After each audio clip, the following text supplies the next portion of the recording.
Hello, I'm Rashi Goyal and I'm legal intern at Lexis and Company. I hope all of you are doing great and staying safe and healthy. In today's video, I'll be talking about tax evasion. Tax evasion can be understood as the underpayment or non-payment of taxes. The tax structure of our country is very lengthy and confusing due to the fact that many times some people made mistakes in filing the tax return, and these types of mistakes are accepted by the statute.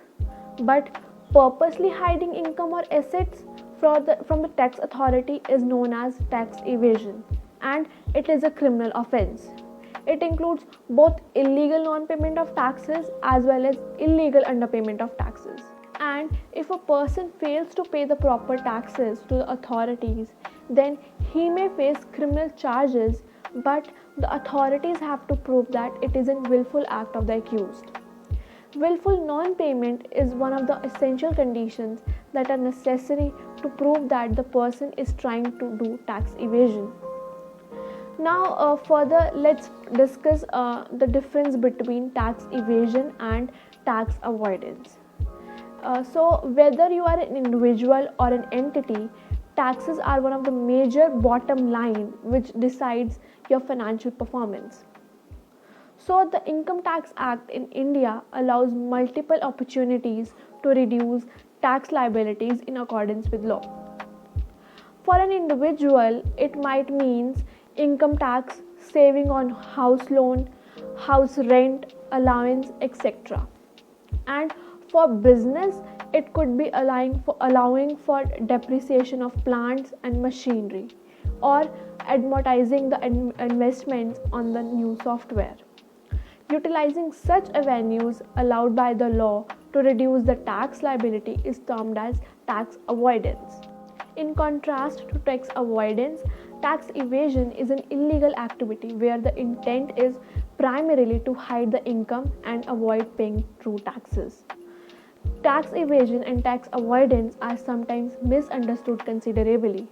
While a government allows various avenues in its tax structure through which an individual or an entity can save on their tax liability, purposefully trying to show income lower than its actual in order to reduce the tax liability is a crime, and it is crime to the state and there to the people. Tax evasion is a crime as per every state law, including India, and can attract severe penalties. Now, further, let's discuss the methods of tax evasion. So, the first method of tax evasion is non payment of the dues.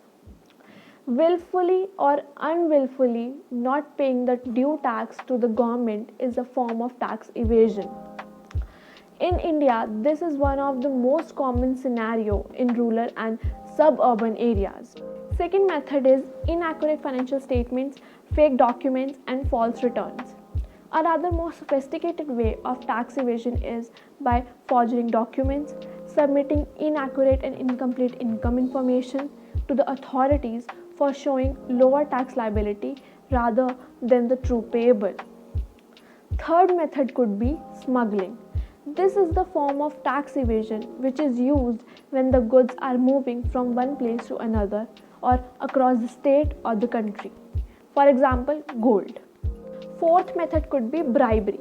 Corruption within the government system is one of the subtle reasons for the tax evasion so rampant in the society.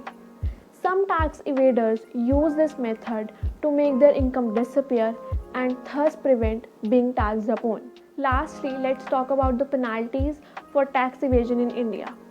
The Income Tax Act in India identifies penalties for the taxpayer for various acts of omission, willful neglect, and purposeful evasion of taxes due in any financial year. For corporate, it also identifies penalties for lapse in maintaining the right documentation and in compliance requirements in any financial year. Section 270A of this act makes the taxpayer liable for the penalty if taxpayer tries to reduce the tax liability by reducing the reportable income. The penalty can be up to 200% of the tax payable on unreported income. Section 271A of this Act imposes a penalty of Rs 25,000 to a taxpayer in case of failure of maintaining the books of accounts as per the requirements of Section 44AA. Now, penalties can be imposed by assessing officers for a default in payment of taxes from a taxpayer as per Section 220 Clause 1 and 221 Clause 1 of the Income Tax Act. Thank you everyone for watching my video. I hope you guys liked it. And if you did, please give it a thumbs up and share it with your friends and family. And don't forget to let me know your feedback in the comment section. Stay home, stay safe, stay healthy.